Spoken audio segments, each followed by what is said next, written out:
pagkakatiwalaan dito. Tatay ninyo si Lucifer, tinalo ko dito. Hindi nyo natalo siya, tatay ninyo siya. Tingnan ninyo, hawak-hawak niya, mga liig ninyo. Tapos debate-debate.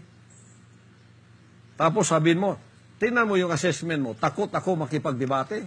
Hindi nga ako natakot kay Lucifer, sa inyo pa. Pero bakit hindi ko kayo didebatihin? Bakit ko kayo didebatihin? Ako na nga yung katotohanan.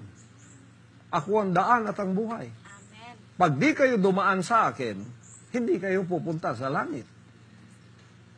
Anong didebate ko sa inyo? Ha? Paano niyo ako didebatihin yan? I am the way. Pag hindi kayo dumaan sa akin, hindi kayo pupunta ng langit. Kahit ano pang gawin ninyong pagtatampisaw dyan. Paano ko kayo didebatihin yan na ako ang may-ari ng kaluluwa nyo? Ako ang may-ari ng sanlibutan ngayon. Amen. Magdidebate ako sa inyong mga hunghang kayo. Sino kayo? Kayo ang sumuko sa akin sapagkat panalo na ako sa tatay ninyo, si Lucifer, Amen. na siyang may-ari ng mga kaluluwa ninyo.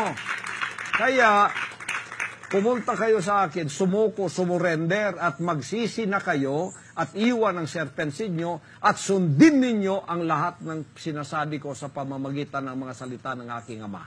Kung hindi, may kalalagyan kayo, igagatong ko rin kayo sa kalan ng impyerno.